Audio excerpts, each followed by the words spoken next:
Hola, hola, ¿cómo estás? Welcome to the second component. Really, there are going to be multiple, but the second component of present tense, which is where things get a little dicier, where they get irregular. And this is where you're going to find all the verbs you were wondering about in the last video, where you're like, it's nice to know sing and dance. And I know I try not to teach those a ton, but it's a lot of the really basic verbs. And then you're like, where's the good stuff? Where's to do and to say and to go? They live here in this lesson. So we're going to learn two different ways things can be irregular. We're going to spend a little bit of time. This is a little bit of a weightier lesson. And just note that we are going to build upon your endings and the steps that you were taking in the last video, Lección 5. So if that's not feeling pretty solid, we want to go back and do that again because we want to make sure that we know those endings pretty well, maybe not every single one memorized, but pretty well memorized. And then we also want to feel really comfortable with taking the steps to take a verb from what's called the infinitive form, if you recall, to its conjugation. So if you're feeling all good and you're not scared away, let's get started. So as mentioned, two different ways we could be running into an irregular. And the first is that it could be a stem changing verb. If you ever took Spanish in high school, you probably vaguely remember this terminology. If you haven't, you've probably run across these a ton. You're probably actually using stem changers if you're speaking Spanish here and there that you're not aware of. The other way things can be irregular is just in the yo form, yo meaning I. So it's also possible that it could be both. So that's where it's going to get very spicy. So let's take a look first at the irregular present. We're still in present tense. We're not doing future. We're not doing the past, but we're just adding one more step that we didn't have before. And bear in mind as well that all the verbs that we used in Lección 5, we have a whole new list of verbs now.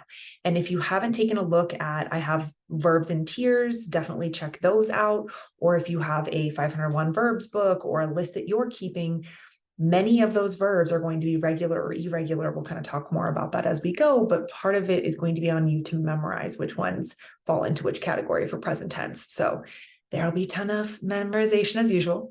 So if we look here, I've provided new verbs that we have not seen before, perhaps, although I bet you've seen some form of tener somewhere in life, especially if you're on Duolingo. But anyway, so if we start out with the infinitive, be it a different one, they're all still, every single verb, every infinitive is going to end in ER, AR, or IR. I'm going to make this a little bigger. So you choose whichever one you want. I tried to show a little variation here. Okay, we're doing the same steps so far. Step 1 and step 2 are removing those endings. So you'll see I did that. ER, IR, AR comes off. This is the cosa nueva. This is the new thing. Okay, you see 3 reglas, which are rules. There's 3 new rules that we need to learn. And it's going to be taking an E and changing it, changing the stem, right? If you remember our math problem from last time, this right here is the stem. These are the endings, and this is the infinitive. If all of this feels really rusty or you haven't looked at the regular present yet, I would definitely go back. This one builds incredibly off of the last lesson, where some of mine, as you've noticed, like don't always relate. Okay, so we decide, okay, I'm going to have to memorize these 3. I'm going to be taking an EO or an E again, right? So you're going to have to memorize which ones are which, and then replacing it with something different in the stem. So here's tres ejemplos of that happening. So the first one is we've got E to IE. Well, that's going to be tener. So within my stem, in this intermediary step that we were not doing before, right? We were skipping straight to cuatro before. But now what we're doing is changing to tien, changing to vuelve, and changing to P. Remember, those I's are sounding really high pitched. So we're doing this before we ever even decide on our person, our subject, and before we add our endings. But we want to make sure that we're able to do this. And you're wanting to know ideally both of these, and I'll tell you more about why later. Okay, now I know we've got this broken up now, but you've got all of your subjects as we've always had. This is going to be a constant no matter what. So it doesn't matter what tense you're in, what verb you've got, you're always going to see this exact same left side. Although depending on who's teaching and depending on my mood for the day, some of them will have vosotros and some won't because it's Spain specific. If these are still kind of wishy-washy, I'll tell you the ones that you're probably having trouble with, okay? You might be having trouble with the difference between tú and usted.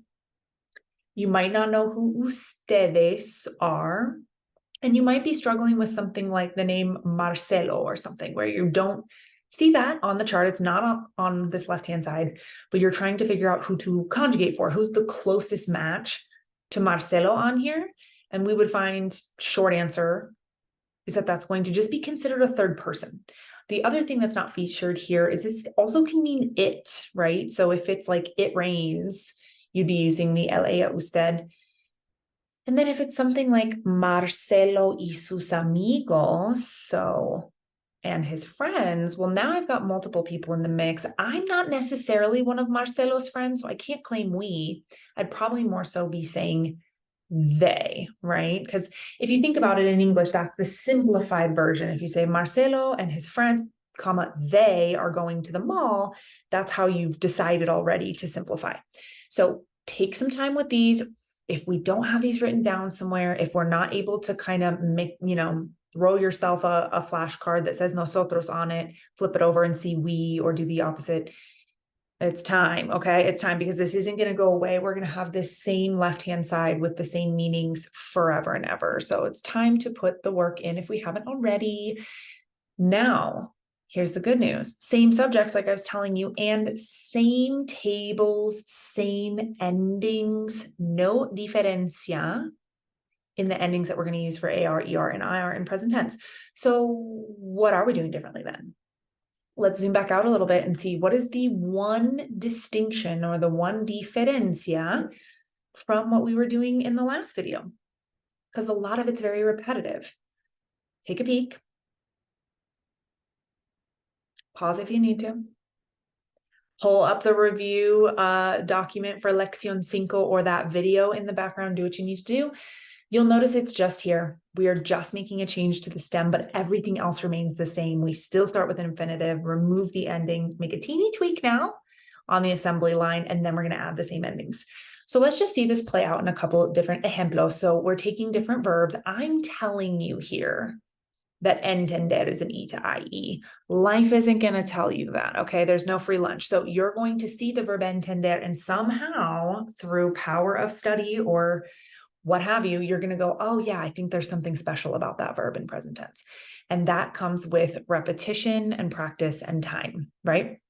So we find that this is going to be the second, it's always like an internal one that we're switching. We're going to take this E right here and we're going to swap it for the IE. So you'll see that I've done this. So entend becomes entiend, okay? These are my endings, and I'm just going to do a really basic addition here and take entiend plus O and get entiendo.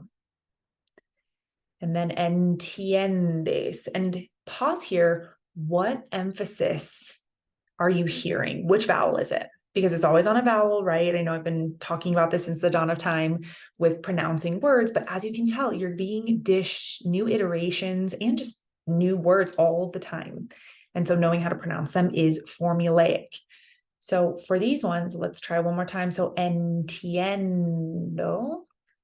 and entiendes. Take a second and pause, and which one is it? Which vowel am I emphasizing? And how did you get there? That's the most important part, obviously. Well, if I'm ending in an O, which is a vowel, an S, or an N, I'm going to use the second to last. So here's my last vowel in each case, and then I'm counting back one. So if I were to kind of highlight here, I'd be saying that it's entiendo and then down.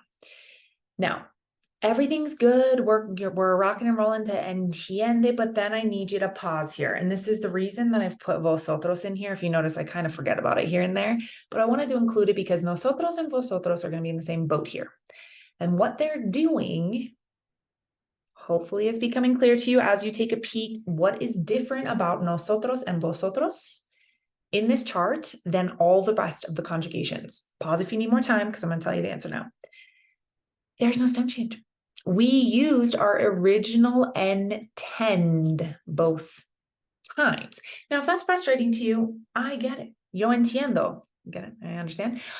Because this is really based on sonido. It's all based on the sound. So if we want to make this sound better up here, instead of entiendo, which is very flat, we get entiendo.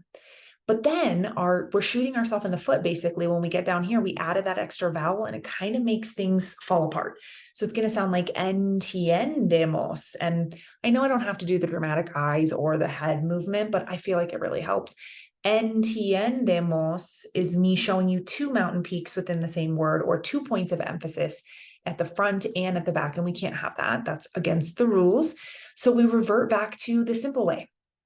And so this one's going to sound like entendemos.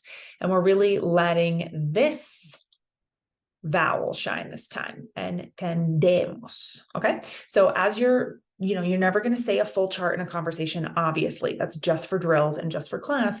But if you can get comfortable making that shift from entiende right here, where you're like, yes, I'm doing my second to last, it's going to be an E, everything's sounding great, to entendemos, then you're really getting this. And it's going to take a little bit of practice to do that. Now, I know I'm filling the charts in, and just to give you a little, forewarning, I'm going to do that 2 more times, but then I'm going to put the onus on you for practicing this on your own, because the repetition and the benefit from that is going to come through practica, okay, through practice. All right, let's try another one. So this, just to recap, was an E to IE stem changer, okay? Now we're doing an O to UE stem changer, which means in our case, right, that we're taking any O that we see, right? There's luckily only one, and we're going to swap that out. So it's going to go from almors to almuers, okay?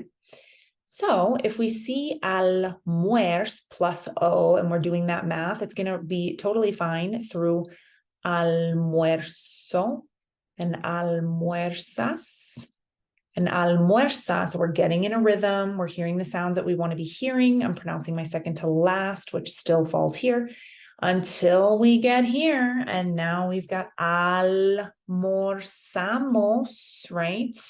So this one requires a teeny bit of, oh yeah, I got to go back. I got to go back to the original, right? Which we'll see right here, almor. So you don't want to completely forget where you started. And later on, I noticed a lot of people start to over apply stem changes. So just remember that they're staying in their lane, which is all of these 3 up here and the 1 down here, those stem changes. Almorzamos, almorzáis, which I don't really teach much, but it's nosotros and vosotros are both going to do that. And then almuerzan down here. Okay. Uno más. I know this is repetitive and probably, oh, look at that, repeat. We're repeating. Okay, so E to I stem change this time. I know you see 2 E's. We're going to do the internal one, and we're going to take repet, which is really flat, and make it repeat, which has a little more pizzazz and sounds a little more like the English. So we've got our IR endings. And remember, friends, these did not change. So if they're looking at all foreign to you, or, oh, I kind of forgot that this one does the emos because it's IR, we got to get that really solid, because it's the basis of us being successful here. If you get through the woods of doing your stem change, but then your endings are wrong, it's like, well, I do all that extra effort, right? So this chart has a rolled R. If you haven't been practicing your rolled R's, now is the time to try it back to the screen. No one's going to judge you, okay? So we could try repito. So you're hearing repito, so I'm going up, repites, going up again, repite. It's okay if the R isn't rolling right now, stick with me. I'm skipping that stem change though, right? We do not stem change nosotros and vosotros. And I know you're hearing me say this a million times, but we will remind one another of this throughout time, right? Because it's just a rule that we have to take on board. Repetimos.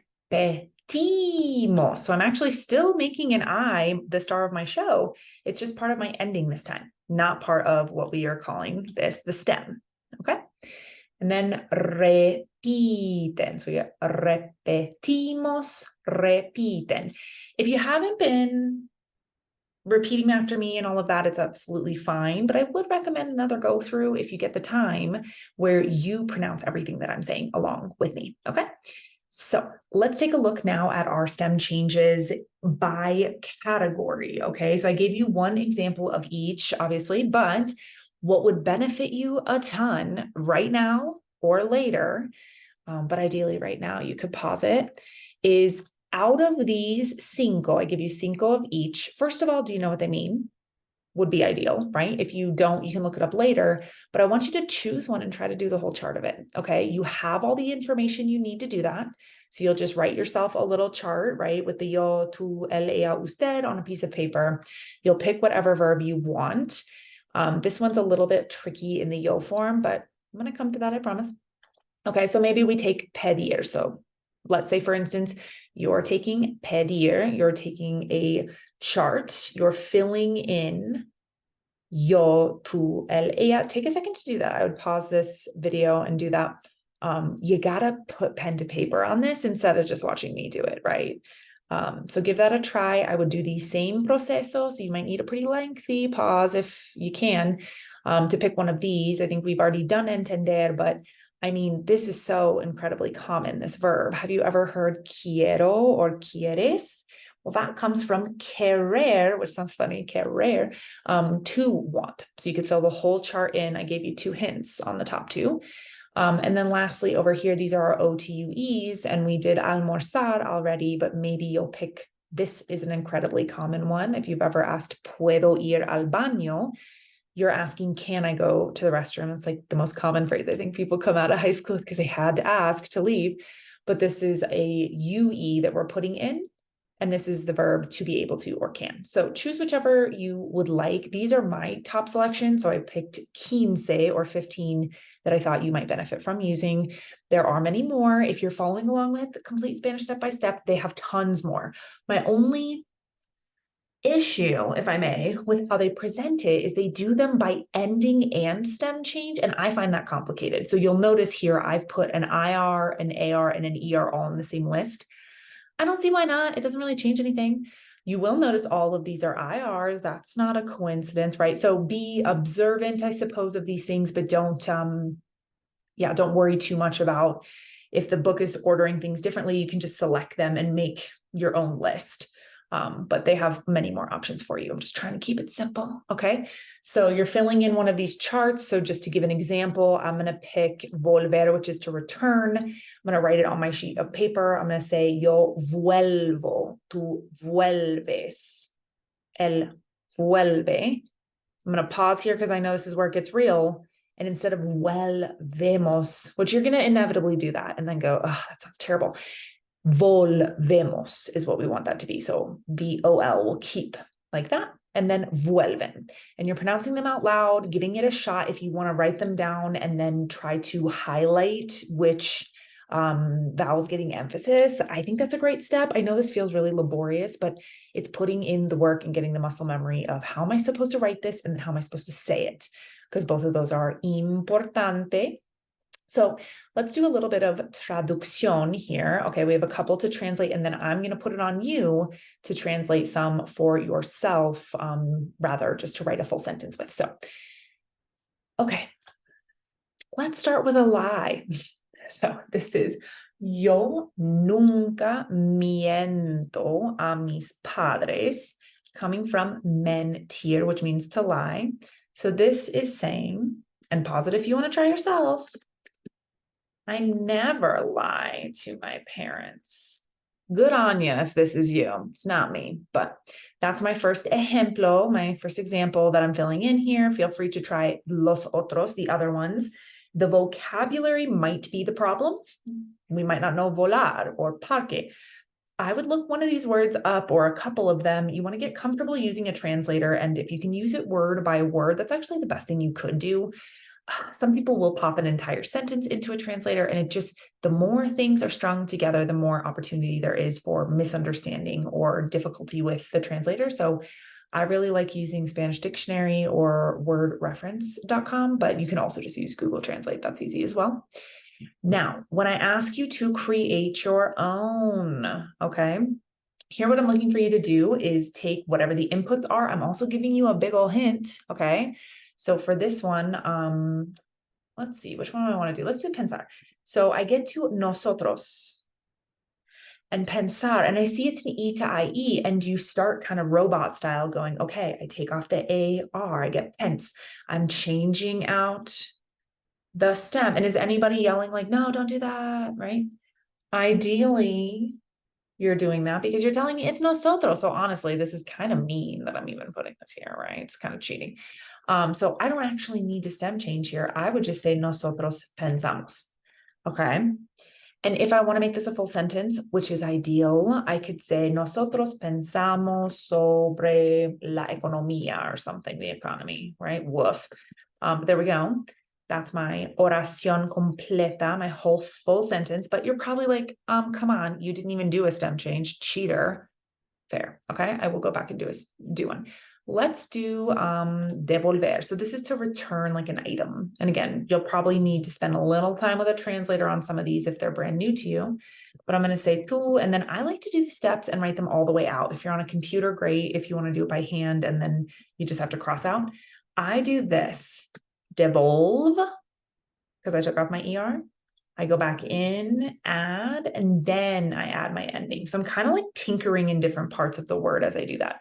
If you want to pause this and try your own example, maybe of what's within the screen right now, using that same strategy, please do. If you just want to follow the step-by-step process that I had earlier in the lesson, do that. That works as well. Tú devuelves el paquete a Amazon or something. You return the package to Amazon, something like that, right? We've all been there. So these are some ejemplos. I'm going to keep rolling because I know we're already over the 20-minute magical mark of where I try to end lessons, but check it out, friends. We got mucho más. One thing that we need to cover right now is the yo form can go a little off the track of what we're used to. The most prevalent change is adding a G. So I'll pronounce these for you just so you can hear them. Please pause, go back, whatever you need to do, but it's salgo or yo salgo, yo digo, yo hago, yo traigo, yo tengo, yo oigo, yo vengo, yo pongo. And this one's just a little fun add, yo me caigo, which is I fall. It's just another one that fits this bill, but it's not a very common one. And please don't stress about the me, okay? I'll explain later.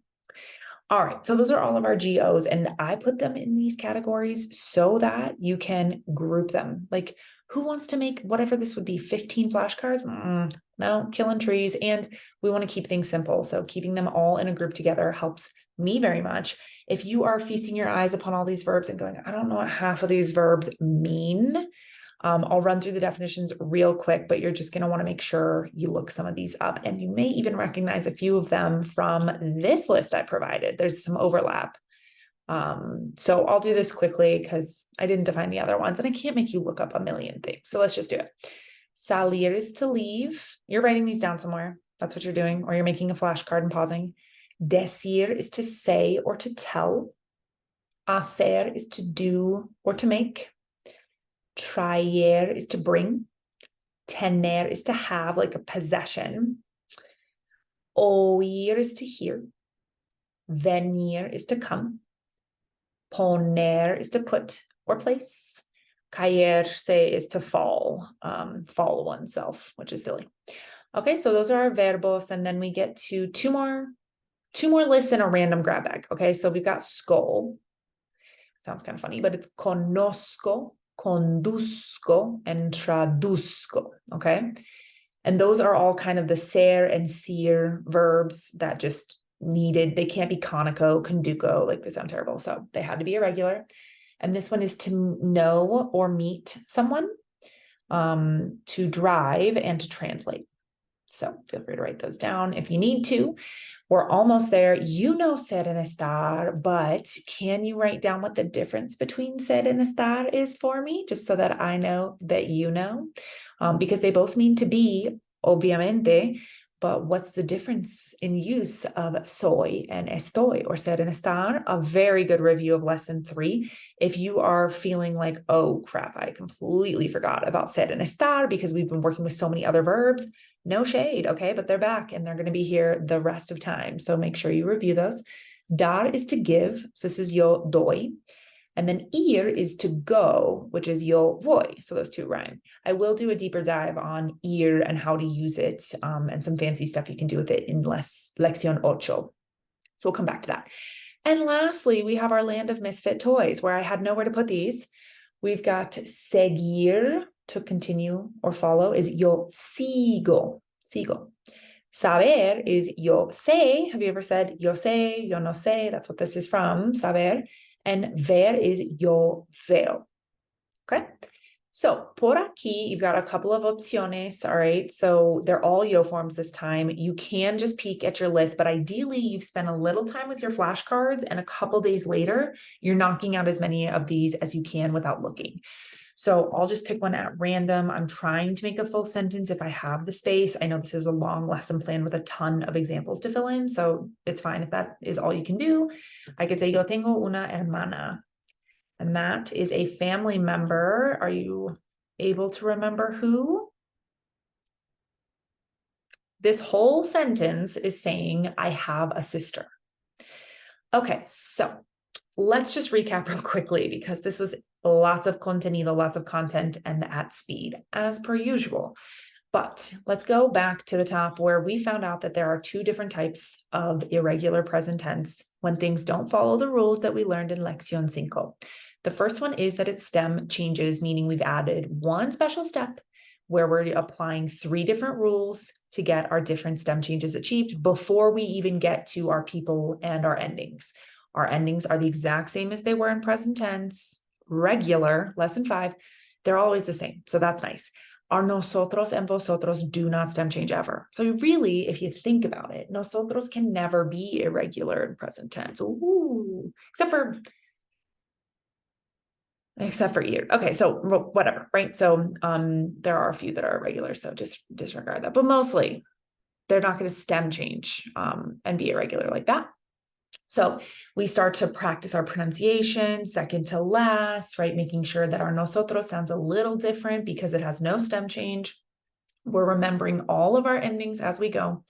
We have these 5 opciones for each one of the stem changes. You're trying a chart on your own, either for homework or you've already done that. Un aplauso, you could pick another one because you need the repetition to hear how each of them sounds, what goes in each box, right? That's how you're going to get there in terms of doing this without looking. Now you've got some oraciones to traducir back to English, which is a little easier. Creating your own sentence is definitely harder, so start at the top. I'm providing you the stem change, which life will not do, but at least for now, we're in a training environment. And then down here, you've got 4 categories of different irregular yo forms. Anything with a star on it means it also stem changes. So those verbs are ones that I would say, if you see tener or estar and the whole, you've got the star by it, you might want to try the whole chart because it's like, what's going on with this verb, right? And where else could things be going wrong? So take a peek at all of these, fill in as many of these as you can. This is a very lengthy lesson plan and video. So please take the time to go back if you need to, because there's a lot of content in here. It could be 2 lesson plans, but of course it's not. So feel free to spend as much time as you need. If you want to use the Spanish dictionary conjugation drill, my recommendation would first be to do just irregulars. You can even break it down into part 1 and 2 by saying, show me only yo forms, or show me all of the irregulars, right? And then I would add back in the regular present tense because that's where you're going to have to start making decisions on your verbs. So the first drill you do is just irregular. The second drill would be any present tense. Hit me with any present tense verb, and then you'll be doing the conjugations. So a little bit of work up there. Also in the complete Spanish step-by-step, I believe these are chapters 5 and 6. So 5 and 6 are covering everything that we've just gone over. So much content and review. I really would take this one slow. If you're tracking on usually learning 1 new thing a week, you might need 2 semanas on this, and that's not a problem. But gracias por estar conmigo. Thanks for hanging in there the whole 30 minutos. You did a fantastic job. Hope you've enjoyed this view of Santiago, Chile in the background.